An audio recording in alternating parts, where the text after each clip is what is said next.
नमस्कार दोस्तों, आज का हमारा टॉपिक है रिमोट सेंसिंग एवं जीआईएस। इस टॉपिक से अभी तक जितने भी प्रश्न पूछे गए हैं उनको मैं 2-3 पार्ट में आपको उपलब्ध कराऊंगा। ये पार्ट फर्स्ट है। इसमें कुल 63 क्वेश्चन आपको देखने को मिलेंगे और ये सारे क्वेश्चन आपको बाइलिंगुअल मिलेंगे। चूँकि ये ऐसा टॉपिक है कि इसको हिंदी में पूरी तरह से समझ पाना संभव नहीं है, इसी वजह से हम लोग इस टॉपिक से दूर भी भागते हैं। परीक्षाओं में इस टॉपिक को छोड़ करके हम जाते हैं, मान के चलते हैं कि 2-4 क्वेश्चन आएगा, नहीं करेंगे, पढ़ने पे भी समझ में नहीं आता है। सबसे बड़ी मैं आपको एक बात बताऊं कि पीजी में एक अनिवार्य पेपर के रूप में यह रिमोट सेंसिंग और जीआईएस को पढ़ाया जाता है। लेकिन सबसे बड़ा दुर्भाग्य ये है कि सेंट्रल यूनिवर्सिटी या कुछ रेपुटेटेड यूनिवर्सिटी या कॉलेज को छोड़ दिया जाए तो कहीं भी इस टॉपिक के टीचर मिलते नहीं हैं, इस टॉपिक को पढ़ाया ही नहीं जाता है। और सबसे बड़ा आश्चर्य ये है कि इस विषय में कोई फेल भी नहीं होता, सब 70-75% पा जाते हैं। मास्टर साहब लोग भी जानते हैं कि कहीं पढ़ाया नहीं गया है, हमारे यहाँ भी, तो इसमें किसी बच्चे को फेल नहीं करते हैं। लेकिन जब आप कंपटीशन में आ जाते हैं तो इससे क्वेश्चन आते हैं, और आप एक चीज़ और जानिए, इससे जो क्वेश्चन बनते हैं, जो बच्चे इन क्वेश्चन को कर ले जाते हैं वो मेरिट में फाइट करते हैं। तो मुझे उम्मीद है, मैं इसी विश्वास के साथ ही इस वीडियो को लेकर के आया हूँ कि जो लोग नहीं भी पढ़े हैं वो भी 2-4 क्वेश्चन या 1-2 क्वेश्चन जो भी हो, कुछ ना कुछ आप करने की स्थिति में रहेंगे और बहुत मेहनत करने की ज़रूरत नहीं पड़ेगी। वैसे तो रिमोट सेंसिंग जीआईएस के बहुत सारे कोर्स चलते हैं, जो लोग पढ़े होंगे वो जानते होंगे। मुझे भी इसमें कोई विद्वता नहीं है, मैं इसमें बहुत ज़्यादा जानकारी नहीं रखता हूँ। फिर भी जहाँ तक है कि यदि मैं तैयारी करता तो क्या पढ़ता और कैसे पढ़ता, उसी तरह से आपको भी मैं मान के चलता हूँ कि यदि कम पढ़े लिखे हैं, कम पढ़े लिखे का मतलब यहाँ पे है कि रिमोट सेंसिंग और जीआईएस से आपका वास्ता नहीं पड़ा है, तब यह वीडियो आपके लिए और भी ज़्यादा महत्वपूर्ण हो जाता है। और क्वेश्चन का पैटर्न देखने से भी आपको पता लगेगा कि क्या है। पहले मैं आपको बता दूं कि इस टॉपिक से विभिन्न परीक्षाओं में कितने प्रश्न पूछे जाते हैं, उसको मैं यहाँ पे दे दिया हूँ। देखिए, नेट या जेआरएफ में 3 से 5 प्रश्न पूछे जाते हैं। अभी जो फिलहाल पैटर्न चल रहा है, पहले तो 50 क्वेश्चन आता था, फिर 100 क्वेश्चन आता था, तो उसमें 10 से 15 क्वेश्चन हो जाते थे। लेकिन अभी फिलहाल आप दे रहे हैं तो इसमें 3 से 5 क्वेश्चन आते हैं। और आप देखेंगे कि इसका जो लेवल होता है वो भी अन्य पेपरों की अपेक्षा इसका हाई होता है। राजस्थान असिस्टेंट प्रोफेसर में भी 5 से 15 प्रश्न पूछे जाते हैं, इसका भी लेवल हाई होता है, अच्छा होता है। आपको मैं जितने भी प्रश्न दिया हूँ मैं उसमें दे दिया हूँ किस परीक्षा में आया है, किस सन में पूछा गया है, तो इसे भी आपको आइडिया लगेगा। उत्तराखंड असिस्टेंट प्रोफेसर में लगभग 3 प्रश्न इस टॉपिक से पूछे जाते हैं। यूपी असिस्टेंट प्रोफेसर में 2 से 3 प्रश्न पूछे गए हैं। एमपी असिस्टेंट प्रोफेसर या सेट का जो एग्जाम होता है उसमें लगभग 3 प्रश्न पूछे जाते हैं। हरियाणा असिस्टेंट प्रोफेसर में 1 से 2 क्वेश्चन पूछे जाते हैं। इसकी संख्या बढ़ेगी, आने वाला जो असिस्टेंट प्रोफेसर का आप फॉर्म भरे हैं इसमें 2 से ज़्यादा ही मिलेगा, कम नहीं मिलेगा। झारखंड पीजीटी में 5 से 7 क्वेश्चन पूछे जाते हैं। नवोदय विद्यालय और केंद्रीय विद्यालय में, एनवीएस और केवीएस में 2 से 3 प्रश्न। इसका लेवल थोड़ा लो होता है चूंकि एनसीईआरटी किताब से ही ये प्रश्न बनते हैं। बिहार पीजीटी में 2-3 परीक्षाएं हो चुकी हैं, आप देखेंगे इसमें 2 से 3 प्रश्न इस टॉपिक से पूछे गए हैं। डीएसएसबी पीजीटी में 1 से 3 प्रश्न पूछे गए हैं। तो आप समझ सकते हैं कि आपको लग रहा है कि 2 क्वेश्चन है, 3 क्वेश्चन है, इस वजह से जो नहीं पढ़ाया गया है उस पर बहुत मेहनत नहीं करना चाहता है, लेकिन यह मेरिट बनाता है आपका। और मुझे विश्वास है कि ये प्रश्नों का सेट तो मैं आपको उपलब्ध करा रहा हूँ, लेकिन इससे साथ साथ जो एक्सप्लेनेशन रहेगा उससे आपकी तैयारी अच्छी होगी। इसके अलावा मैं एक समरी नोट्स भी आपको उपलब्ध करा दूंगा। मैं पहले ही बता चुका हूँ, रिमोट सेंसिंग और जीआईएस में मेरी विद्वता नहीं है, फिर भी जितनी ज़रूरी चीज़ें हैं वह मैं खोज करके आपको देने का प्रयास किया हूँ इन प्रश्न पत्रों के माध्यम से। देखिए, कुल जो प्रश्न आपको मिलेंगे, ये पार्ट फर्स्ट है आपको मैं बताया, लेकिन कुल क्वेश्चन है 169। 169 में से पार्ट फर्स्ट में 63 क्वेश्चन आपको इसमें मिलेंगे। अगला जो पार्ट आपको उपलब्ध कराऊंगा ये भी 4-5 दिन के अंदर मिल जाएगा, तो वह 53 क्वेश्चंस आपके उसमें होंगे। उसके बाद से पार्ट 3 में भी 53 क्वेश्चंस होंगे। आप सोचेंगे 63, 53, 53 क्यों है, 60 हो सकता था, 70 हो सकता था, ऐसे हो सकता था। नहीं, जब आप प्रश्नों को देखेंगे तब पता लगेगा कि मैंने किया क्या है। एक टॉपिक से जो प्रश्न बनते हैं उन सभी को एक साथ लाने का प्रयास किया हूँ। जैसे रिमोट सेंसिंग से है तो वो यहाँ पे है, जीआईएस का है तो यहाँ पे है, जीपीएस वगैरह या अन्य चीज़ों से टॉपिक वाइज, तो आपको लगेगा कि आप थियरी पढ़ रहे हैं, क्वेश्चन के साथ साथ चीज़ें आपको क्लियर भी होती जाएंगी। तो अभी हम लोग पार्ट फर्स्ट को देखते हैं, इसके 63 क्वेश्चन। आपको मैं बताया कि कुल क्वेश्चन कितने मिलेंगे 169, लेकिन ये क्वेश्चन की संख्या ज़्यादा है, एक ही क्वेश्चन 2-2 3-3 बार पूछा गया है, तो एक ही क्वेश्चन के रूप में है, इसलिए आपको 169 दिख रहा है। और बहुत मेहनत किया हूँ इसमें, नेट और जेआरएफ का जो है 2009 से लेकर के अब तक का जो क्वेश्चन है वो सारे आपको मिल जाएंगे इस टॉपिक से संबंधित जो भी हैं, तो आप देखेंगे तो आपको पता लगेगा। आगे चलते हैं। यदि आप शैक्षिक भर्ती परीक्षाओं की तैयारी कर रहे हैं तो हमारे चैनल से जुड़े रहिए। आइए प्रश्नों को देखते हैं।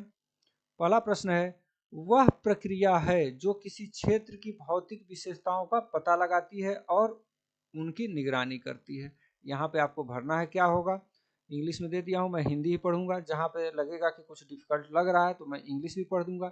ये झारखंड पीजीटी 2023 में पूछा गया। पहला दिया है प्रोजेक्शन, फिर रिमोट सेंसिंग और पेंटिंग, तो इसका ऑप्शन बी सही है, रिमोट सेंसिंग। यानी यहाँ पे होगा रिमोट सेंसिंग वह प्रक्रिया है जो किसी क्षेत्र की भौतिक विशेषताओं का पता लगाती है और उनकी निगरानी करती है। अगला प्रश्न देखते हैं, रिमोट सेंसिंग किसी क्षेत्र की किन विशेषताओं का पता लगाने और निगरानी करने की प्रक्रिया है। तो ये दे दिया, ये भी देख रहे हैं झारखंड पीजीटी 2023 में पूछा गया था।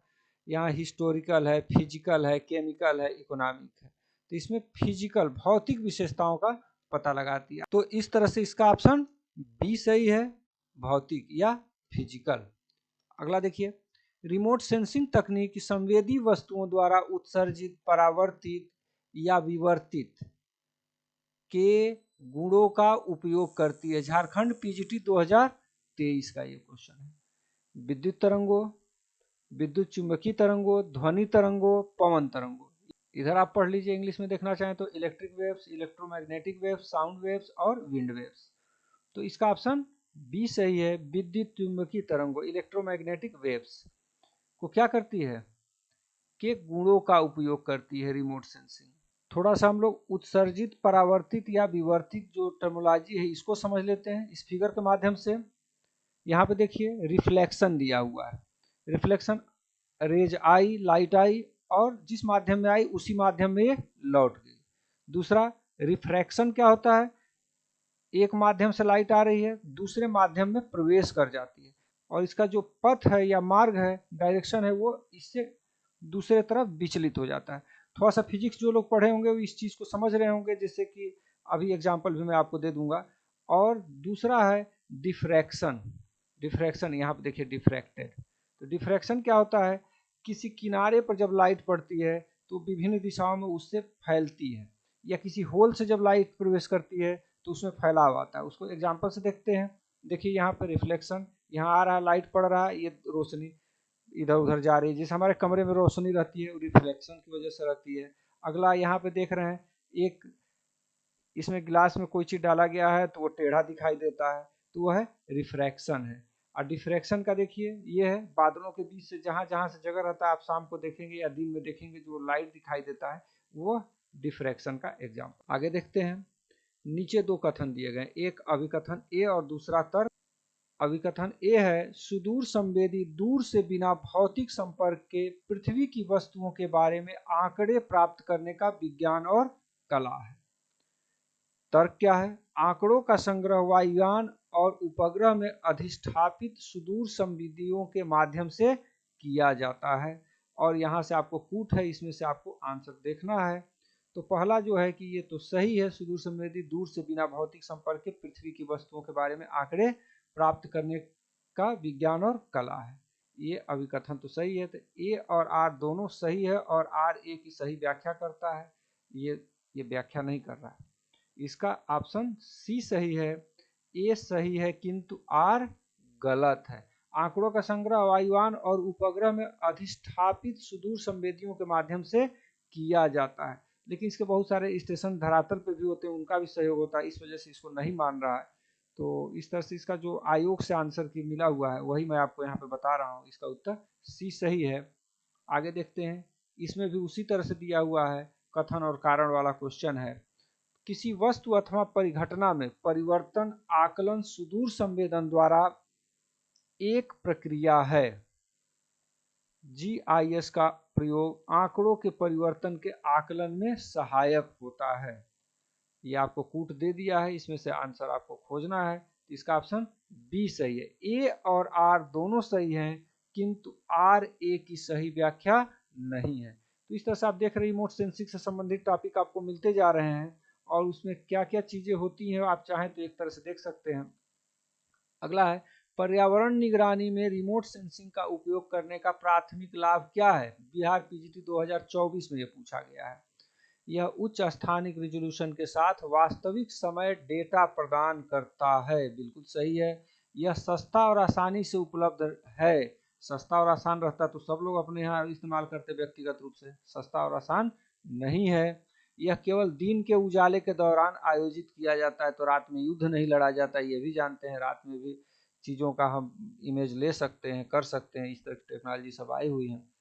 तो ये भी गलत हो गया। उपयुक्त में से एक से अधिक गलत है, उपयुक्त में से कोई नहीं, ये भी गलत है। इस तरह से इसका ऑप्शन ए सही है। यह उच्च स्थानिक रिजोल्यूशन के साथ वास्तविक समय डेटा प्रदान करता है। ये रिजोल्यूशन वगैरह क्या होता है, ये तो आप सबके पास मोबाइल है, हाई रेजोल्यूशन का कैमरा है, ये दिया है, तो आप लोग समझ ही रहे होंगे ये किस चीज़ के बारे में है। फिर भी मैं एक समराइज वीडियो इसका बनाऊंगा, तीनों टॉपिक को मिलाते हुए, एक या दो, उससे आपको नोट्स मिल जाएंगे और काम चल जाना चाहिए उतने से। नीचे दो कथन है जिसमें एक अभिकथन और दूसरे को कारण कहा गया, उसी तरह से है। देखिए, सुदूर संवेदन एवं भौगोलिक सूचना तंत्र दोनों ही स्थानिक महत्व के तत्वों के विश्लेषण से संबंधित हैं। सही है। कारण क्या है? सुदूर संवेदन और भौगोलिक सूचना तंत्र स्थानिक आंकड़ों के महत्वपूर्ण स्रोत हैं, ये भी सही है। देखिए, उत्तर प्रदेश हायर एजुकेशन 2021 में यह प्रश्न पूछा गया है। अब आपको इसमें से आंसर चुनना है, तो इसका ऑप्शन ए सही है। ए और आर दोनों सत्य हैं, और आर ए की सही व्याख्या करता है, ये दोनों सही हैं और ये इसका कारण है। निम्न में से कौन सी तरंगे सुदूर संवेदन तकनीक के उपग्रहों द्वारा प्रयोग की जाती हैं? तरंगे कौन है? एक्स किरणें, cosmic rays, gamma raise, thermal infrared. इनको इंग्लिश में ही याद करेंगे तो ज़्यादा बेहतर है। तो इसका ऑप्शन डी सही है, थर्मल इंफ्रारेड। तापी अवरक्त, इनका प्रयोग करता है, इसका महत्व है। ठीक है। यह राजस्थान असिस्टेंट प्रोफेसर 2020 के फर्स्ट पेपर में, देखिए राजस्थान जो असिस्टेंट प्रोफेसर की परीक्षा होती है उसमें रिमोट सेंसिंग जीआईएस से संबंधित जो प्रश्न बनते हैं वो फर्स्ट पेपर में, वहाँ 2 पेपर होता है, फर्स्ट पेपर में ही से प्रश्न पूछे जाते हैं। लगभग मान के चलिए कि वहाँ 10 से 15 प्रश्न आपको मिल जाएंगे। एक बार 5 प्रश्न भी दिया था, लेकिन अभी जो ट्रेंड है उसमें 10 से 15 के बीच ही क्वेश्चन रह रहे हैं। निम्न में से कौन सा एक शब्द एक तरंग के गर्त से श्रृंग के बीच की दूरी के लिए प्रयुक्त होता है? नेट दिसंबर 2020 और जून 2021 के फर्स्ट शिफ्ट में यह प्रश्न पूछा गया है, यानी 2 बार ये प्रश्न आ चुका है। थोड़ा इंग्लिश में इसका देख लेते हैं, क्योंकि गर्त श्रृंग ये दे रहा है। Term is used for the distance between trough to crest of a wave. तो इसको देखिए, यहाँ मैं समझाया था, एक और मैं वीडियो डाला था उसमें इसको दिया भी था, वहीं से इसको मैं फिर से दे रहा हूँ। वेव करेक्टर क्या होता है? वेव लेंथ क्या होता है? दो जो क्रेस्ट होते हैं उस क्रेस्ट के बीच, ऊपर वाले का जो सिरा है या नीचे वाले के बीच की दूरी जो होती है वो वेव लेंथ होती है। इसका बड़ा महत्व है रिमोट सेंसिंग में। इस वेव लेंथ को जानिए क्या है। और वेव हाइट, जो क्रेस्ट ये हो गया और इसको ट्रफ कहते हैं नीचे वाला, इन दोनों के बीच का जो लंबवत दूरी होगा इनका, तो इस दूरी को हम लोग वेव हाइट कहते हैं। वही पूछ रहा है, गर्त से श्रृंग, यानी कि trough to crest, trough to crest, इसका ये, इसको क्या बोल रहे हैं? वेव हाइट बोल रहे हैं। तो इसमें वेव हाइट ये दिया हुआ है तीसरा, इसका ऑप्शन 3 सही है। निम्नलिखित विद्युत चुंबकीय तरंगों में किसकी तरंगदैर्घ्य सर्वाधिक लंबी है? इलेक्ट्रोमैग्नेटिक वेव पूछ रहा है, किसका लॉन्गेस्ट वेवलेंथ है? और ये आपको ऑप्शन दे दिया है, gamma rays, X rays, radio waves और अल्ट्रावायलेट रेज। तो इलेक्ट्रोमैग्नेटिक जो वेव्स हैं उनको वेवलेंथ के अनुसार याद करने का मैं एक ऐसे बनाया हूँ फार्मूला, ये ट्रिक है, आप देख रहे हैं यहाँ पे। ट्रिक को कैसे याद करेंगे? आसान तरीका है, इधर की तरफ ये बढ़ रहा है, यानी कि जो ट्रिक है वो बड़े से छोटे की तरफ है। रेडमी मोबाइल आप जानते हैं, थारे में का अंग्रेजी में यहाँ इन लिख दिया हूँ, इसका महत्व इस वजह से यहाँ पे लिखा हूँ। रेडमी थारे में, जैसे राजस्थान बोलते हैं थारे में, मारे में, थारे देश में ऐसे बोलते हैं, तो हो गया थारे में। विजिबल अल्ट्रा एक्स गेम है, विजिबल अल्ट्रा एक्स गेम है। तो ये क्रम से आप याद कर लेंगे तो आपको ये चीज़ें मिल जाएगी यहाँ पे। अब यहाँ पे आप देख लीजिए गामा रेज दे रहा है और सर्वाधिक लंबी पूछ रहा है। सर्वाधिक लंबी किधर होगा, इधर होगा, इधर की तरफ बढ़ रहा है। तो यहीं से आप इसको देख लीजिए, गामा रेज कह रहा है, गामा यहाँ पे है तो सबसे छोटा हो गया।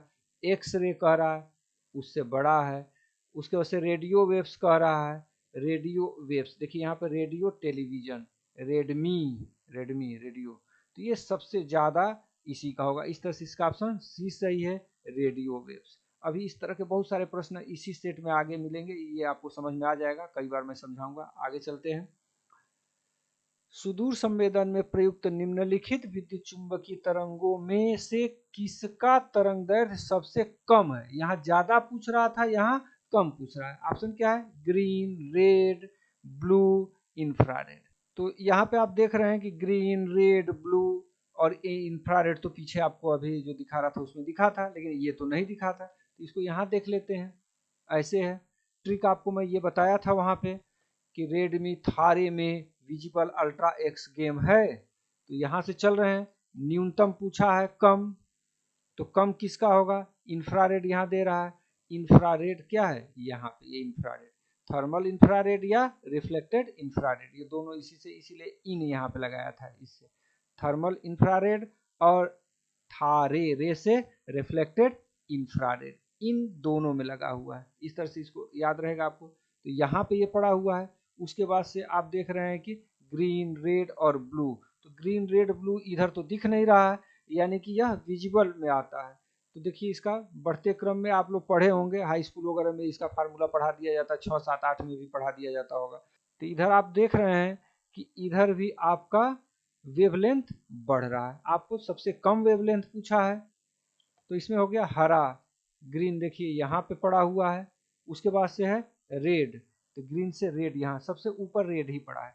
तो इस तरह से रेड सबसे ऊपर हो गया, ग्रीन यहाँ पे हो गया, अगला है ब्लू, ब्लू इसके नीचे है। तो सबसे कम किसका है इनमें, जितना ऑप्शन दिया हुआ है इनमें से, नीला का, ब्लू का है। तो इस तरह से इसका ऑप्शन सी सही हो गया, ब्लू। निम्नलिखित में से कौन सा ईएमआर स्पेक्ट्री बैंड का सही क्रम आरोही क्रम में है, असेंडिंग आर्डर में पूछ रहा है, ठीक है ना, असेंडिंग आर्डर, बढ़ते क्रम में पूछ रहा है। तो यहाँ पे देख लेते हैं, नीला, हरा, लाल, बैगनी, यहाँ पे दे दिया बैगनी, नीला, हरा, लाल, पराबैगनी, लाल, नीला, हरा और हरा, लाल, नीला, बैगनी। इस तरह से ये ऑप्शन आपको दे दिया है। अब यही टेबल आपको मैं बनाया था, इससे देख लीजिए आप। तो इसमें आप देख रहे हैं कि नीला से शुरू कर रहा है, हरा शुरू कर रहा है, यानी विजिबल की बात कर रहा है।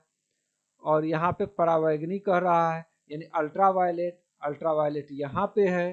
तो अल्ट्रावायलेट से तो शुरू होगा, लेकिन अब इसकी भी ज़रूरत है, विजुअल जो स्पेक्ट्रम है उसको भी हमको देखना है।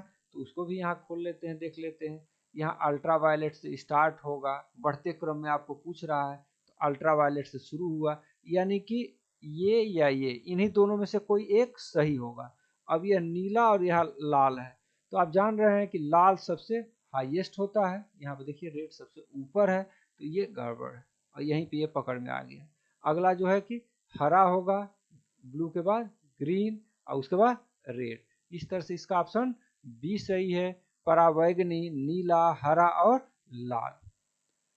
अब यहाँ देखिए, सौर स्पेक्ट्रम को उसके तरंग दैर्घ्य के आरोही क्रम में व्यवस्थित करें। कहीं कहीं आप इसको मैं मिला के लिखा हूँ, कहीं कुछ और लिखा हूँ, तो जैसे जिस पेपर में जिस तरह से लिखा हुआ है उस तरह से मैं लिखने का प्रयास करता हूँ कि आप समझ सके कि हिंदी में अलग अलग भी पेपर में लिखा जा सकता है, और इंग्लिश में तो आप उसी तरह से देखने को मिलता है। आरोही देखिए यहाँ पे असेंडिंग आर्डर में पूछ रहा है, नेट दिसंबर 2012 के सेकेंड पेपर में पूछा गया है। मैं इसको हर जगह नहीं बता रहा हूँ, आप चाहें तो देख सकते हैं इसको कि किन परीक्षाओं में कौन सा प्रश्न आ रहा है, आप किस परीक्षा की तैयारी कर रहे हैं, तो इससे भी सहूलियत रहती है। आगे देखते हैं, इसमें है अल्ट्रावायलेट, माइक्रोवेव्स, एक्स रेज और टेलीविजन वेव्स। तो जो पहला टेबल था उसी से हम पता कर लेंगे इसमें कि क्या स्थिति है, इसी से पता चल जाएगा। देखिए अल्ट्रावायलेट यहाँ पे पड़ा हुआ है, इसका ट्रिक याद कर लेंगे। रेडमी थारे में विजिबल अल्ट्रा एक्स गेम है, तो इस तरह से हो जाएगा। रेडमी, रेड से क्या है, ये हाईएस्ट है वेवलेंथ और ये क्या है, लोवेस्ट। तो अब यहाँ देखते हैं अल्ट्रा वायलेट यहाँ पे पड़ा हुआ है, बढ़ते क्रम में लगाना है आपको, असेंडिंग ऑर्डर में करना है। उसके बाद से माइक्रोवेव दिया हुआ है, माइक्रोवेव कहाँ गया, यहाँ पे आ गया, तो ये तो यहाँ ठीक है, ए बी। उसके बाद से दे रहा एक्सरे, एक्सरे यहाँ पे दिया हुआ है, ठीक है, तो एक्सरे। उसके बाद से टेलीविजन सबसे यहाँ पे देखिए, रेडियो और टेलीविजन का है यहाँ पड़ा हुआ, तो एक्स से स्टार्ट होगा, यानी कि सी से स्टार्ट होगा ये। तो सी कहाँ पे दिया हुआ है, इसका ऑप्शन सी में, यहीं पे आप मैच करा लीजिएगा, यहाँ पे पड़ा हुआ है, इसका ऑप्शन सी सही है, सी ए बी डी, इस क्रम में यह सही है। दीर्घतम से लघुतम, बड़े से छोटे की तरफ कर रहा है, तरंग दैर्घ्य वेवलेंथ के अनुसार विकिरण का निम्न में से सही क्रम क्या है। नेट दिसंबर 2022 के सेकंड शिफ्ट में पूछा गया है। इसमें देख लीजिए फिर उसी तरह से प्रश्न आ गया, एक्सरे, विजिबल, इंफ्रारेड और अल्ट्रावायलेट, तो इसको भी फिर यहीं से मिला लेंगे, तो इस तरह से आप मैच कराएंगे, तो इसका ऑप्शन बी सही है, बड़े से छोटे की तरफ जाना है। इसका ऑप्शन आपको समझ में आ गया कि बी सही है, यानी कि सी यानी इंफ्रारेड। इंफ्रारेड आप देखिए कहाँ पे दिया हुआ है, इंफ्रारेड ये हो गया, ठीक है। उसके बाद से क्या दे रहा है, बी, बी का विजिबल, इंफ्रारेड के बाद से क्या है, विजिबल, बड़े से छोटे की तरफ, नीचे की तरफ जाएंगे हम इस टेबल में। उसके बाद से डी, डी क्या है, अल्ट्रावायलेट यहाँ पे मिल गया, और उसके बाद से ए आपका है एक्सरे, ये देखिए यहाँ से इंफ्रारेड, विजिबल, अल्ट्रावायलेट और एक्सरे, इस क्रम में यह घटते क्रम में। इधर आपको मैं दे दिया हूँ, बार बार कह रहा हूँ कि जो फार्मूला दिया गया उसको याद कर लीजिए।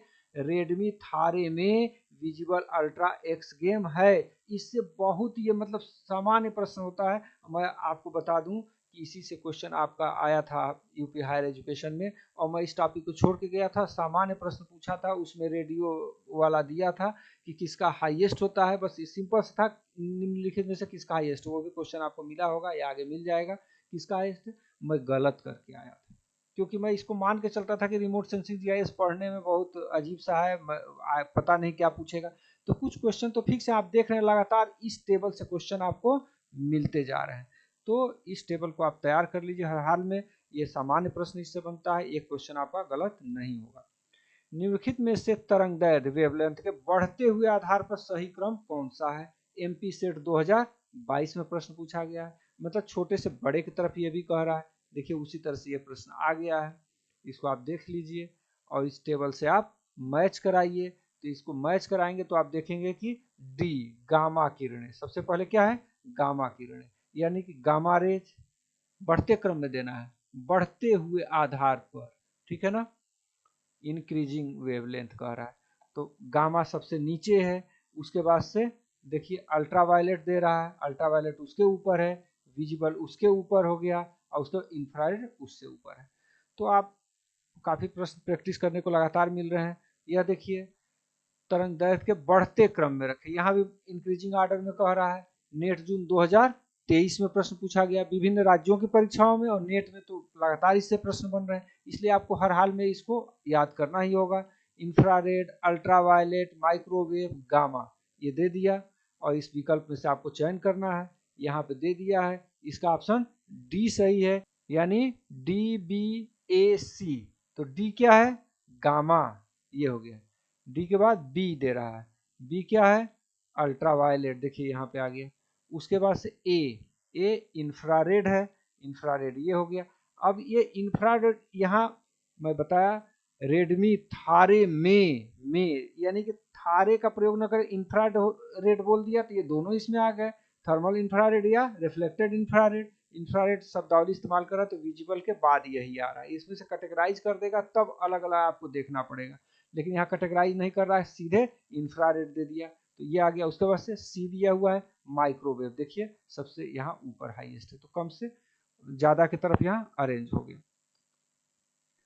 विद्युत चुंबकीय स्पेक्ट्रम के निम्नलिखित में से किस समूह का उपयोग अधिकांशतः पृथ्वी के सतह के मानचित्रण के लिए किया जाता है। राजस्थान असिस्टेंट प्रोफेसर 2023 के फर्स्ट पेपर में पूछा गया है। Gamma rays, visual rays, microwave, visual rays, radio and microwave, cosmic rays, radio waves, thermal, infrared. और लास्ट है X rays, gamma rays, microwave और रेड। एक और दिया हुआ है अनुत्तरित प्रश्न, क्वेश्चन नॉट अटेम्प्टेड। तो इसका ऑप्शन बी सही है, दृश्य तरंग, रेडियो तथा microwave, visual rays, radio and microwave. इसको आप रट लीजिए, याद कर लीजिए। मैं आपको पहले ही बताया कि इस टॉपिक में मेरी बहुत विद्वता नहीं है, लेकिन जैसे पीछे वाला भी वेवलेंथ से जो क्वेश्चन बन रहे थे आप देखे होंगे, धीरे धीरे आपको आने लगा होगा कि हाँ यार इससे तो ये बन रहा है। उसी तरह से आपको एक समरी नोट्स दूंगा, इन सबों को भी एक जगह समराइज करके आपको उपलब्ध करा दूंगा, आप कर ले जाएंगे। यहाँ देखिए सूची दिया हुआ है। फर्स्ट में देखिए क्या दिया है, विद्युत चुंबकीय विकिरण पेटी दिया हुआ है, इसमें दृष्टिगोचर, परावैंगनी, औरक्त और तापी दिया हुआ है। और सूची सेकंड में तरंग लंबाई माइक्रोन में, तरंग जो लंबाई होता है वो माइक्रोन में मेजर किया जाता है। तरंग लंबाई मतलब वेवलेंथ की बात कर रहा है ये, और ये आपका EMI स्पेक्ट्रम की बात कर रहा है। तो अब इस कूट से आपको सही चुनना है। तो इसका ऑप्शन देखते हैं, दृष्टिगोचर का क्या होता है, 0.4 टू 0.7 के बीच में माइक्रोन होता है, माइक्रोमीटर, ठीक है ना। माइक्रोन या माइक्रोमीटर भी होता है। अभी आपको आगे इस पे बहुत सारे अभी सेट मिलने वाले हैं। तो ये भी जैसे वेवलेंथ का वहाँ देख रहे थे, वैसे यहाँ पे वैल्यूज में, यहाँ वैल्यूज में आपका काम हो जाएगा। तो ए का फोर्थ कहाँ पे है, यहाँ पे है एक जगह, और कहीं भी नहीं है। तो इस तरह से इसका ऑप्शन सी सही हो गया। अब यहाँ देख लीजिए, मैं मैच करके दे भी दिया हूँ कि दृष्टिगोचर जो है विजिबल, ये दृष्टिगोचर मतलब विजिबल, विजिबल का 0.4 टू 7, परावैंगनी अल्ट्रावायलेट की बात कर रहा है 0.3 टू 0.4 के बीच होता है माइक्रो वेवलेंथ जो होता है इसका। और इंफ्रारेड, और रक्त मीन्स इंफ्रारेड 0.8 टू 1.1 होता है। और थर्मल तापीय जो दिया हुआ है 10.0 टू 12.5, इसको मैं आप देख रहे हैं येलो से दिखाया हूँ। इसका मतलब यह है कि इसकी वैल्यू थोड़ी बहुत अगले क्वेश्चन में ही आप देखेंगे कि बदला हुआ मिल रहा है। तो देखिए यहाँ पे भी उसी तरह से दे रहा है, स्पेक्ट्रमी बैंड फर्स्ट में दिया है और सेकंड में आपको क्या दिया हुआ है, वेवलेंथ दिया हुआ है। अब इसमें visible region, near infrared, microwave और थर्मल इंफ्रारेड दे रहा है। इसको मैच कराना है और इस कूट से चुनना है। मैच कराते हैं। विजिबल रीजन अभी पीछे आपको याद कराया 0.4 टू 0.7, इसको याद कर लीजिए। यह मैच द कॉलम टाइप न दे करके अकेले भी पूछ सकता है कि विजिबल रीजन का क्या होता है वेवलेंथ, आप बताइए माइक्रोमीटर में, ठीक है। तो आप इसको याद रखिए हर हाल में 0.4 टू 0.7, ये कई परीक्षाओं में आया हुआ है और इसकी वैल्यू आपको डिफरेंस देखने को नहीं मिलेगा, अन्य में एक आध देखने को मिलेगा। तो अब यहाँ पे देख लेते हैं, फोर्थ हो गया, ए का फोर्थ कहाँ कहाँ पे है, दो जगह है, यानी कि सी या ए में हमारा आंसर मिलना चाहिए। अगला क्या है, देखिए नियर इंफ्रारेड 0.7, यानी कि 7 से जहाँ खत्म होता है विजिबल उसी के ऊपर शुरू होता है नियर इंफ्रारेड। तो ये 7 से क्या होता है, 0.7 से 3 माइक्रोमीटर के बीच में ये पाया जाता है। तो इसका थर्ड हो गया, थर्ड आपका यहाँ आ गया। इस तरह से इसका ऑप्शन सी सही है। अब देखिए यहाँ मैं मैच भी करा दिया हूँ, आप यहाँ याद कर सकते हैं, थर्मल इंफ्रारेड 8 टू 12 माइक्रोमीटर, ये हो गया। आगे देख लीजिए, विद्युत चुंबकीय विकिरणों EMR का नियर इंफ्रारेड बैंड किसके बीच होता है। देखिए अकेले पूछ दिया, 0.7 एंड 14 माइक्रोमीटर, यही माइक्रोन भी बोलते हैं इसको, माइक्रोमीटर और इसको माइक्रोन बोला जाता है। मैं डिटेल बनाऊंगा तो बताऊंगा कि इसको क्या क्या कैसे कब चेंज किया गया। 0.4 एंड 0.7, 0.4 एंड 0.7 के बीच में क्या होता है, आप जानते हैं विजिबल का होता है, तो ये तो होगा नहीं। 0.7 एंड 1.3 माइक्रोमीटर, 0.5 टू 1, तो इसका ऑप्शन सी सही है, 0.7 एंड 1.3। आप यहाँ पे देख रहे हैं कि 1.3 हो गया। मैं एक जगह समरी पूरा लिख करके दे दूंगा किसका कितना होता है, लेकिन अभी आप प्रैक्टिस करते जाइए इसको। झारखंड PGT 2017 में यह प्रश्न पूछा गया था। विद्युत चुंबकीय सतत में मध्य अवरक्त किरणों का अंश है, मध्य अवरक्त मतलब मिडिल इंफ्रारेड रेज की बात कर रहा है। राजस्थान असिस्टेंट प्रोफेसर 2014 के फर्स्ट पेपर में पूछा गया है। 0.7 to 1.3, 3 micrometre to 10 micrometre, 1.3 micrometre to 3, और यहाँ 3 माइक्रोमीटर टू 5 माइक्रोमीटर कह रहा है, तो इसका ऑप्शन सी सही है, 1.3 माइक्रोमीटर टू 3। आप देख रहे थे कि 7 टू 1.3 क्या था, नियर इंफ्रारेड था। यहाँ क्या पूछ रहा है, मिडिल इंफ्रारेड, यार 1.3 के बाद होगा, तो ये यहाँ पे दिया गया है। अब यहाँ पे देखिए, यह प्रश्न जो है नेट दिसंबर 2015 के थर्ड पेपर में पूछा गया। उस समय 3 पेपर होता था, आपको पता होगा, तो ये तीसरे में पूछा गया था। बैंड ऑफ एनर्जी दे रहा है, फोटोग्राफिक, ऑप्टिकल, रिफ्लेक्टेड इंफ्रारेड, फार इंफ्रारेड, और इसको वेवलेंथ माइक्रोमीटर में दिया हुआ, इसे मैच कराना है। तो इस तरह से इसको मैच कराते हैं। फोटोग्राफिक का होता है 0.3 टू 0.9, कहाँ दिख रहा है, केवल एक जगह दिख रहा है, ए में, तो इसका ऑप्शन ए सही है। यहाँ मैंने मैच करा दिया है, आप इसको देख करके याद कर सकते हैं। आगे चलते हैं, बहुत लंबा वीडियो बन जाएगा, आप समझ गए होंगे पैटर्न किस तरह से चल रहा है। दृष्टिगोचर तरंगदैर्घ्य की परास विद्युत चुंबकीय स्पेक्ट्रम में कितनी होती है, नेट दिसंबर 2013 के ही थर्ड पेपर में पूछा गया है। तो यहाँ पे आपको दे दिया हुआ है 0.4 से 0.7, 0.7 से 15 माइक्रोमीटर में है सारा, उसका 0.3 टू 0.9, 0.3 टू 15 माइक्रोमीटर, तो इसका ऑप्शन ए सही है, 0.4 से 0.7 माइक्रोमीटर। मैं पीछे आपको बता ही रहा था विजुअल रेज का, देखिए पूछ दिया इंडिविजुअल, तो 0.4 से 0.7। आगे चलते हैं, दृश्य प्रकाश यानी विजुअल लाइट का वेवलेंथ क्या होता है, फिर वही पूछ दिया, राजस्थान असिस्टेंट प्रोफेसर 2020 के फर्स्ट पेपर में पूछ दिया। देख लीजिए ऑप्शंस देख लीजिए, 0.4 से 7.5, 0.7 से 1.3, 0.4 टू 0.7, 0.7 टू 4.3 माइक्रोमीटर में है, तो ये आप समझ ही गए होंगे, 0.4 से 0.7, ऑप्शन सी सही है।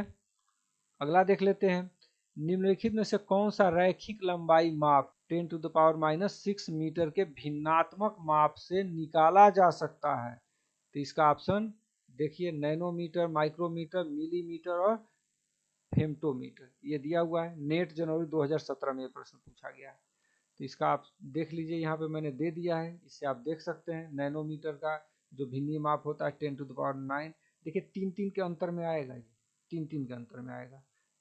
सबसे नीचे मीटर 10 टू पावर 0 यानी 1 हो जाता है मीटर का, वही 1 मीटर कितने के बराबर, मिलीमीटर के बराबर, 10 टू द पावर -3 मीटर के, ठीक है।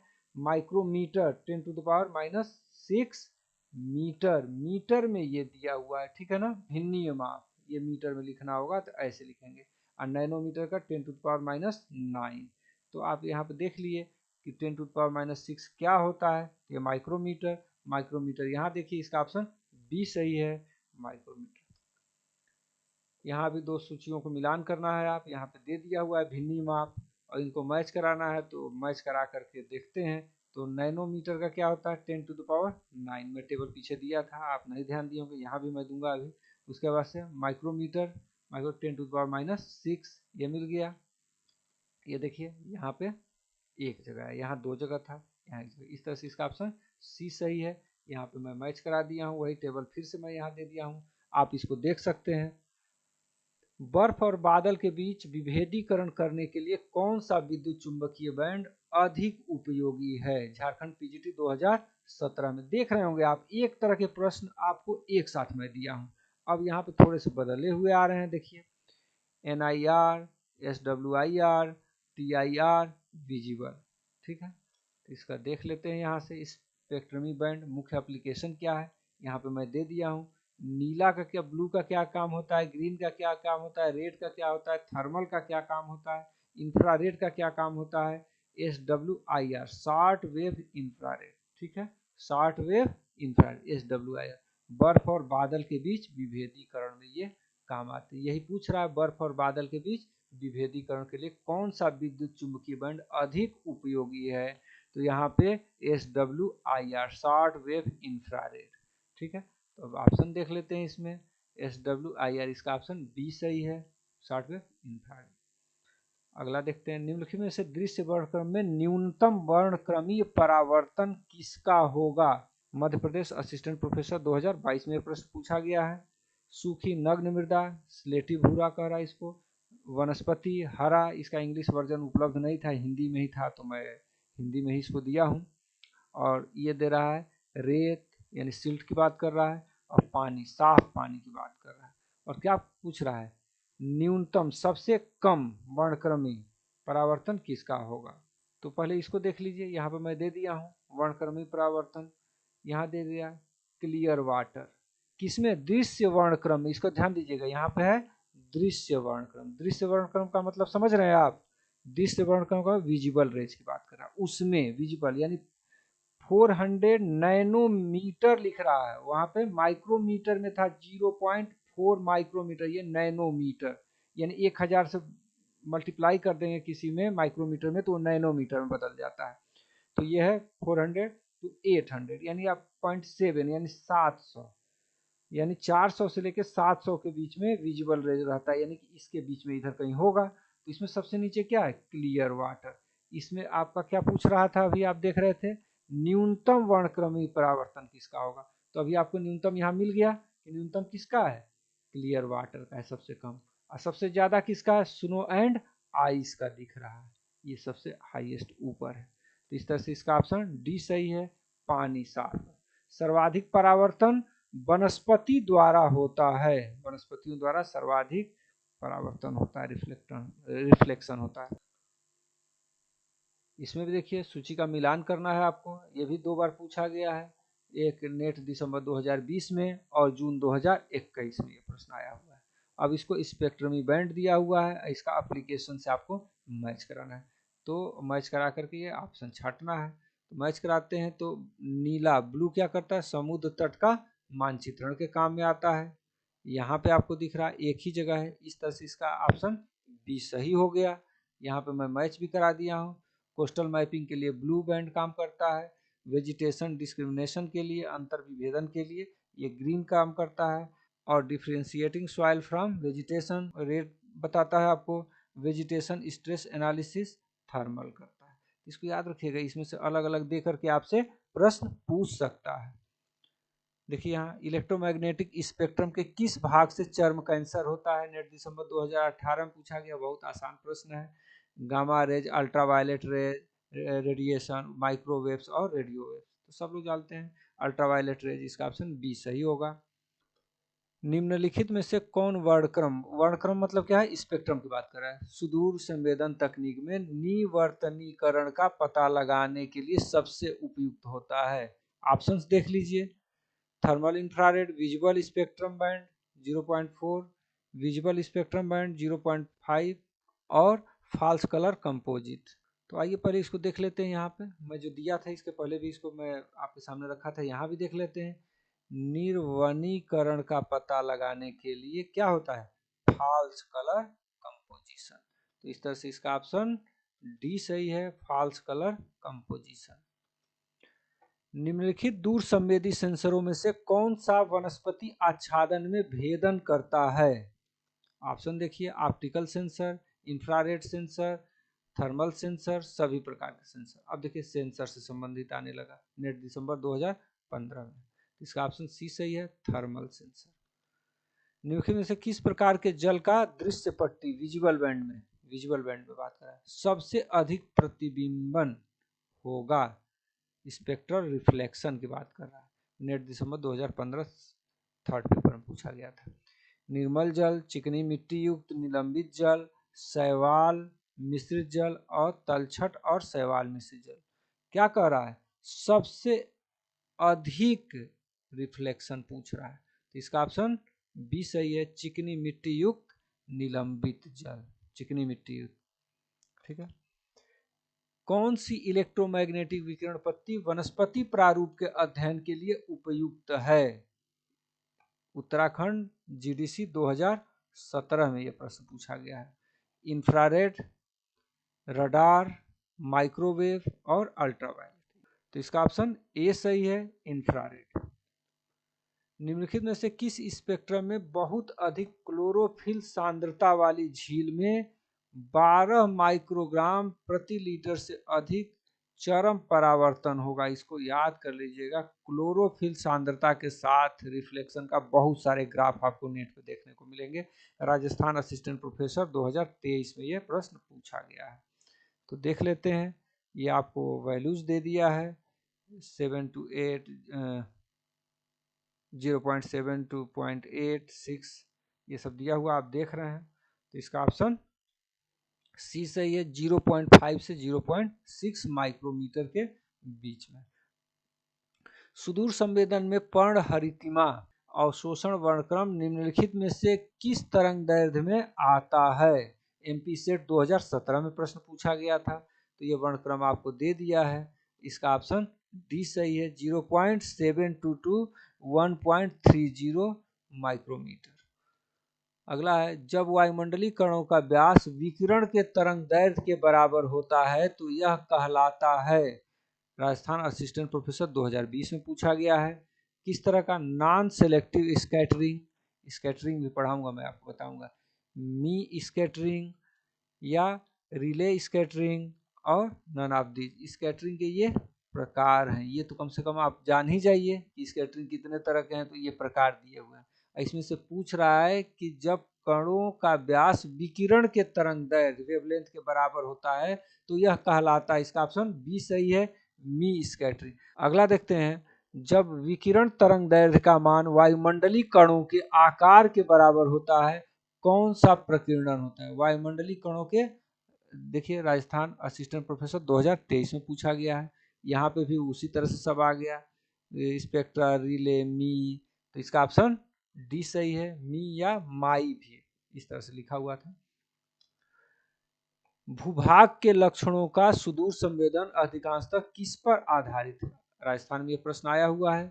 भूभागी लक्षणों के विसरित परावर्तकता गुणधर्म पर, on diffuse reflectivity properties of terrestrial feature, terrestrial features कह रहा है भूभागी लक्षणों के। ठीक है, अगला है भूभागी लक्षणों के चालकता गुणधर्म पर, भूभागी लक्षणों के अवशोषण गुणधर्म पर, भूभागीय लक्षणों के उत्सर्जकता गुणधर्म पर।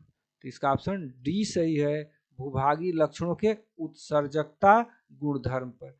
क्योंकि देखिए सब रेज जो आती हैं वो सतह अलग अलग मात्रा में उसका उत्सर्जन करती हैं। अभी आपको साफ जल वाला मैं दिखाया था कि कैसे रिफ्लेक्शन होता है, वही चीजें इसमें काम आती हैं। ठीक है, आगे चलते हैं। सुदूर संवेदन तकनीक में प्रयुक्त वह उपकरण जो विद्युत चुंबकीय विकिरण ऊर्जा को एकत्रित कर उन्हें संकेतकों में बदलकर उपयुक्त आकारों में प्रस्तुत करते हैं तथा जिनसे कि अन्वेषण लक्ष्यों के विषय में सूचना प्राप्त करते हैं कहलाता है। राजस्थान में ये प्रश्न पूछा गया है। उपग्रह सैटेलाइट कहा जाता है, रिफ्लेक्टर कहा जाता है, राडार कहा जाता है या सेंसर कहा जाता है? तो इसका ऑप्शन डी सही है, सेंसर कहा जाता है। सेंसर से क्वेश्चन पूछा जाता है। अब सेंसर शुरू हो गया यहाँ से, यानी कि अब क्वेश्चन आपको सेंसर पे मिलेंगे। तो सेंसर बहुत महत्वपूर्ण है, इसको जानना जरूरी है। आगे चलते हैं। वह प्रणाली जो सूर्य को विद्युत चुंबकीय ऊर्जा के स्रोत के रूप में उपयोग करती है और वस्तु से प्राकृतिक रूप से विकिरित और परावर्तित ऊर्जा को रिकॉर्ड करती है, क्या कहलाता है? ध्यान से इसको समझिए। वह प्रणाली जो सूर्य को विद्युत चुंबकीय ऊर्जा के स्रोत, स्रोत क्या है? सूर्य है, इसमें उपयोग करती है। तो ऑप्शन देखिए, geographical information system, global positioning system, passive remote sensing और एक्टिव रिमोट सेंसिंग, ये टर्मोलॉजी आ गया, इसी में से है। तो इसको समझने के लिए इसको देख लीजिए। ये सूर्य यहाँ पे ऊर्जा का स्रोत है, ये पृथ्वी पे आ रहा है और ये हमारा रडार उडार लगा हुआ है। ठीक है, ये रडार लगा है, सेंसर यहाँ पे लगा हुआ है, इसको ये रिफ्लेक्ट हो रहा है, इसको सेंस कर रहा है, वही इमेज हमें प्राप्त होता है। तो ये कैसा है? Passive remote sensing. यानी सूर्य जिसमें स्रोत है वह कैसा होगा? पैसिव। हम निष्क्रिय सुदूर संवेदन इसको नहीं कहेंगे, इस चीज को ध्यान देंगे, पैसिव याद करेंगे। क्योंकि कई जगह हिंदी में भी पैसिव आपको आगे अभी मिल जाएगा, हिंदी में भी पैसिव रिमोट सेंसिंग लिख देगा, इसलिए इसका अंग्रेजी आप याद करेंगे, पैसिव रिमोट सेंसिंग ये हो गया। और ये एक्टिव रिमोट सेंसिंग क्या है? यानी कि सक्रिय है। इसमें राडार क्या करता है? खुद तरंगों को छोड़ता है और इससे रिफ्लेक्ट होकर के ये लेता है। ठीक है, तो ये एक्टिव रिमोट सेंसिंग है। तो इसका ऑप्शन कौन सा आपको दिखा? यहाँ सूर्य से ले रहा है तो सूर्य यहाँ पे निष्क्रिय है यानी पैसिव है। इसका ऑप्शन सी सही है, निष्क्रिय सुदूर संवेदन यानी पैसिव रिमोट सेंसिंग। उम्मीद है ये समझ में आया होगा। और भी इस पर अभी देखिए होगा। रिमोट सेंसिंग प्रणालियों में निम्नलिखित में से कौन सा सेंसर प्राकृतिक रूप से उपलब्ध ऊर्जा का मापन करता है? नेट दिसंबर 2010 में पूछा गया है। एक्टिव सेंसर, पैसिव सेंसर, उसके बाद से synthetic aperture radar, microwave, remote sensing, ये दे दिया।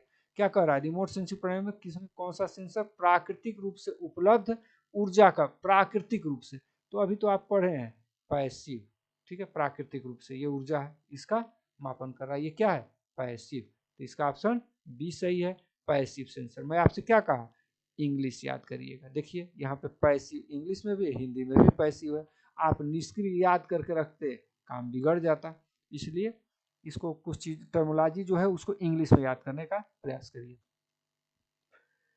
कथन और कारण यहाँ पे भी आ गया। कथन देख लेते हैं। निष्क्रिय दूर संवेदी प्रणालियों के पास ऊर्जा का अपना स्रोत होता है। अभी बताए निष्क्रिय जो होता है उसमें अपना यानी पैसिव, क्या कर रहा है? पैसिव रिमोट सेंसिंग को कह रहा है ऊर्जा का अपना स्रोत होता है। आप जानते हैं होता है नहीं होता है? ये पैसिव में सूर्य होता है। तो ये तो कथन गड़बड़ हो गया। कारण देखते हैं। सक्रिय दूर संवेदी प्रणालियां सौर ऊर्जा पर निर्भर करती हैं, ये भी गलत हो गया। सक्रिय जो होती हैं खुद अपना रेडिएशन छोड़ती हैं और उसको ऑब्जर्व करती हैं। तो इस तरह से इसका ऑप्शन इसमें से देखेंगे तो इसका ऑप्शन कौन सा सही होगा? ए और आर दोनों गलत है, डी सही है। ठीक है, देखिए पीछे मैं समझाया था, आपको समझ में आ गया होगा। दूर संवेदन पद्धति में कौन सा संवेदक स्वाभाविक ढंग से मिलने वाली ऊर्जा को नापता है? स्वाभाविक ढंग से मिलने वाली ऊर्जा यानी सूर्य को मान रहा है ये। तो इसमें अब आ गया active sensor, passive sensor, synthetic aperture radar, microwave, remote sensing. DSSB PGT 2014 में पूछा, यानी सेंसर से देखिए क्वेश्चन आ रहे हैं। मैं एक तरफ आपको दे रहा हूं, अब आपको धीरे धीरे इसका आंसर आपको पता जाए। स्वाभाविक ढंग से मिलने वाली, तो क्या हो जाएगा? पैसिव। इसका ऑप्शन बी सही है, पैसिव सेंसर। अगला देखिए, व्यापक रूप में प्रयुक्त सक्रिय रिमोट सेंसिंग तंत्र में शामिल है, यानी कि सक्रिय अब कह रहा है, एक्टिव रिमोट सेंसिंग की बात कर रहा है। राजस्थान पूछा क्या क्या शामिल है इसमें, देखिए कह रहा है रडार, लीडार, सोनार, और कह रहा है इसमें से आप विकल्पों में से चुनिए। तो रडार, लीडार और सोनार एक्टिव, ये सभी क्या है? ए बी सी, ये सभी एक्टिव रिमोट सेंसिंग के तंत्र में शामिल है। रडार, लीडार, सोनार। निम्नलिखित में से कौन सा संवेदक एक सक्रिय दूर संवेदी संवेदक है? नेट में पूछा गया 2017 में। तो देखिए photo camera, multiframe camera, multiband scanner और राडार। तो अभी आप पढ़े हैं ना कि सक्रिय दूर संवेदी संवेदक है किसमें? तो राडार अभी पीछे पढ़े थे, राडार। इसका ऑप्शन डी सही है। रिमोट सेंसिंग में इस्तेमाल होने वाला लीडार का पूर्ण रूप क्या है? ये भी एक्टिव है, तो इसका पूर्ण रूप अब पूछ दिया। लीडार, रडार वो पढ़े थे आप ना, तो देखिए लीडार इसका पूर्ण रूप पूछ दिया। तो इसमें दे दिया low intensity development and ranging. अगला है luminescence detection and ranging, low intensity detection and ranging और लाइट डिटेक्शन एंड रेंजिंग। तो इसका ऑप्शन डी सही है, लाइट डिटेक्शन एंड रेंजिंग। लीडार का ये फुल फॉर्म है, इसको याद कर लेंगे आप। यहाँ भी कथन और तर्क दिया हुआ है, आपको इसमें से देखना है। रडार को सक्रिय संवेदक माना जाता है। रडार क्या था? सक्रिय, एक्टिव सेंसर का ही एग्जाम्पल अभी रडार और लीडार। बार बार बोल रहा हूँ, आपको याद हो जाएगा। ये एक्टिव है, खुद रडार क्या करता है? छोड़ता है और सेंस करता है, सूर्य पे आधारित नहीं होता है। इसीलिए रात दिन सेंसर काम करते हैं कि मिसाइल आ रही है तो वो पकड़ लेता है रडार, ये भी कंसेप्ट होगा आपको। तो ये रातों दिन काम करता है, सूर्य से आधारित जो ऊर्जा को ले रहा है वो जहाँ पे नहीं मिलेगा उसका आपको इंफॉर्मेशन नहीं दे पाएगा। तो ये हो गया, ये सही है। तर्क है, ये संवेदक रेडियो तरंगों का प्रयोग करते हुए वस्तुओं और उनके रेंज का पता लगाते हैं। अब इसमें से कूट में से आपको सही देखना है, तो आपको मैं बता दिया इसका ऑप्शन ए सही है। ए और आर दोनों सही हैं तथा आर ए की सही व्याख्या है। नीचे दो कथन, अभिकथन और तर्क, इसमें भी देख लेते हैं। थर्मल इंफ्रारेड को रिमोट सेंसिंग में रेडियोमीटर्स द्वारा संवेद किया जाता है। तर्क है, थर्मल इंफ्रारेड न तो मानव आंखों द्वारा देखी जा सकती है और न ही उनकी फोटोग्राफी की जा सकती है। दोनों सही है और आर ए की सही व्याख्या कर रहा है। ए और आर दोनों सही हैं और आर ए की सही व्याख्या करता है। ठीक है, क्योंकि थर्मल इंफ्रारेड को क्या करता है रिमोट सेंसिंग में, रेडियोमीटर्स द्वारा इनको सेंस किया जाता है, ये जानिए। और थर्मल इंफ्रारेड को हम अपनी आंखों से देख नहीं सकते हैं। ठीक है, निम्नलिखित में से कौन सा एक गैर इमेजिंग संवेदक का उदाहरण है?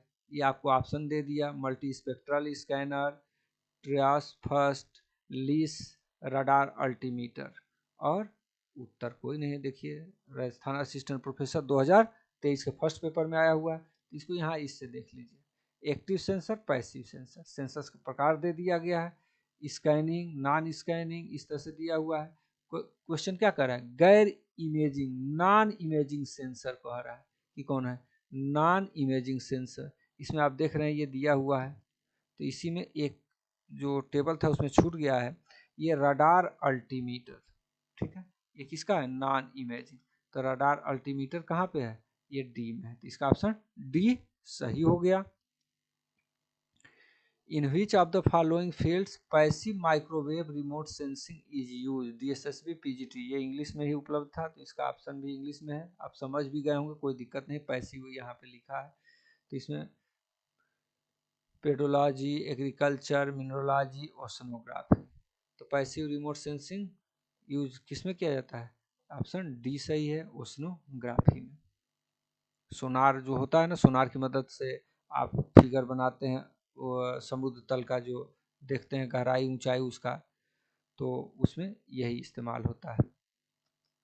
अगला है विभेदन, रिजोल्यूशन इसको बोलते हैं, रिजोल्यूशन जो इलेक्ट्रोमैग्नेटिक स्पेक्ट्रम के अंशों में अंतर रिकॉर्ड करने हेतु दूर संवेदी संसूचक की संवेदिता से संबंधित होता है, कहलाता है।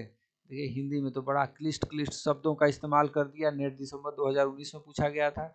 The resolution which is related to sensitivity of remote sensing detector to record differences in portions of the electromagnetic spectrum is known as, option देखते हैं, spatial resolution, spectral resolution, radiometric resolution, temporal resolution. आप देख रहे हैं resolution कितने प्रकार का हो गया। अब ये कह रहा है अंशों में, इलेक्ट्रोमैग्नेटिक स्पेक्ट्रम के अंशों में अंतर रिकॉर्ड करने हुए, तो इसका ऑप्शन बी सही है, स्पेक्ट्रल रिजोल्यूशन, ये अंशों में अंतर रिकॉर्ड करता है। अब इससे संबंधित आएगा, रिजोल्यूशन के जो टाइप्स हैं इससे संबंधित आपको लगातार मिलेंगे।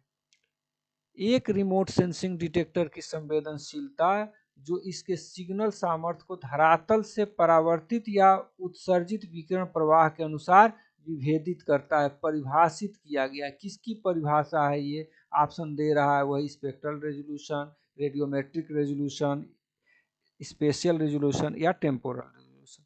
तो इसका ऑप्शन बी सही है, रेडियोमेट्रिक रेजोल्यूशन। तो इसका डेफिनेशन आपको यहाँ से इसको याद करके रखिए, ये प्रश्न पूछा गया है, इसमें कैसे क्या है।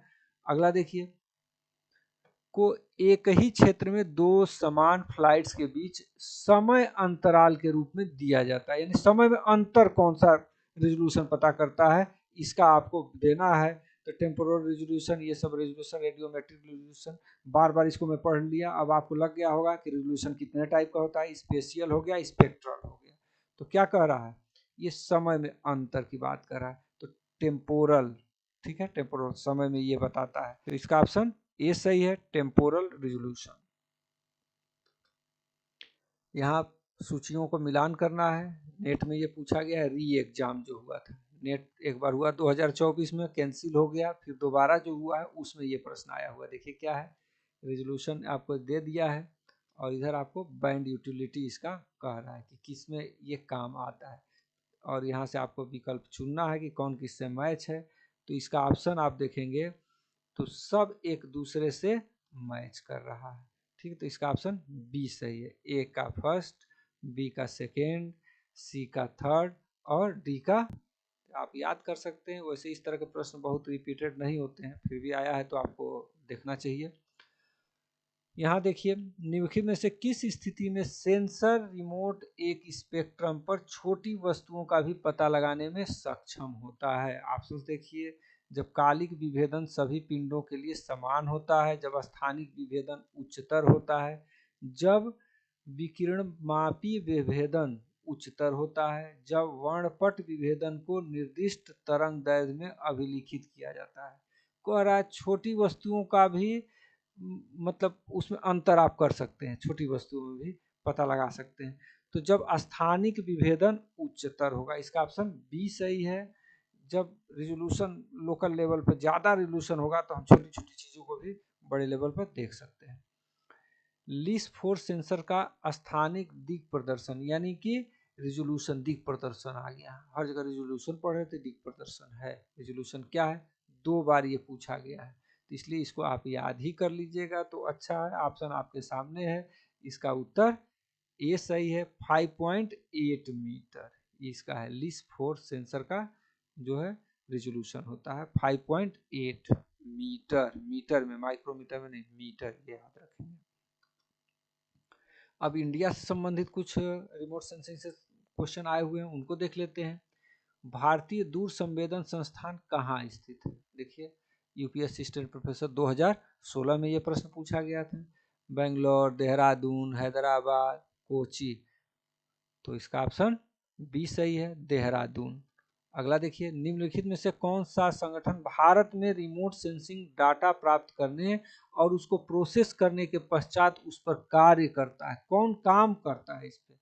तो नेट जुलाई 2018 में पूछा गया है, इसको जरूर से याद रखिएगा। एक जगह और इसी संबंधित प्रश्न आया हुआ है। तो ये सार centre, SDS centre, LPS centre, NRSC centre, तो इसका ऑप्शन डी सही है, एनआरएससी।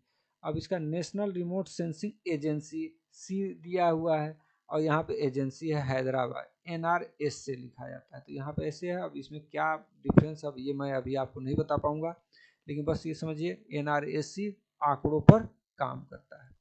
अगला है, निम्नलिखित कथनों पर विचार करें और नीचे दिए गए कूटों से सही उत्तर का चयन करना है। भारत में national nature resourcing management system NNRMS का आधार IRS है।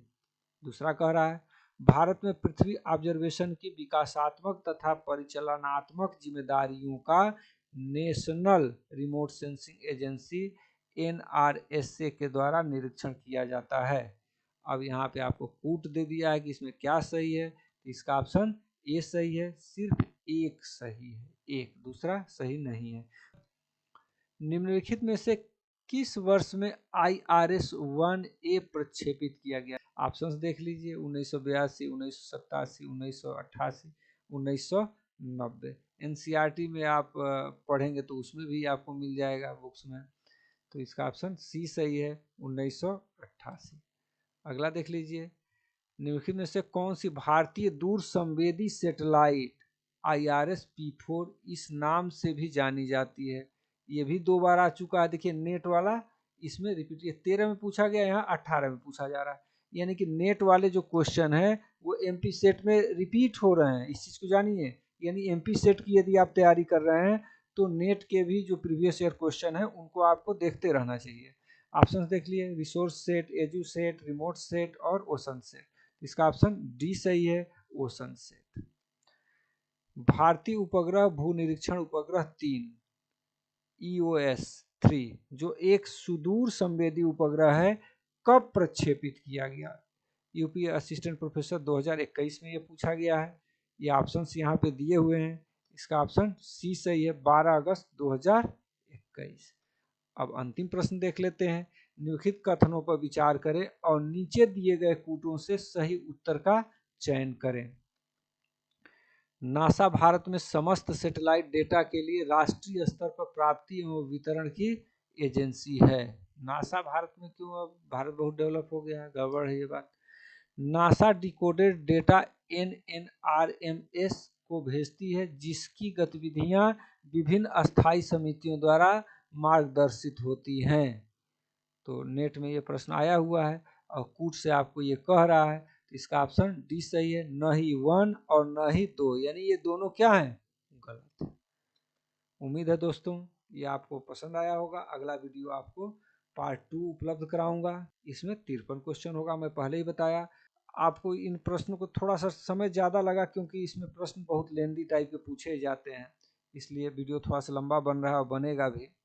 और यदि आपको इस वीडियो में कोई समस्या समझ में आई हो तो आप हमें अवश्य बताइएगा। बहुत बहुत धन्यवाद दोस्तों।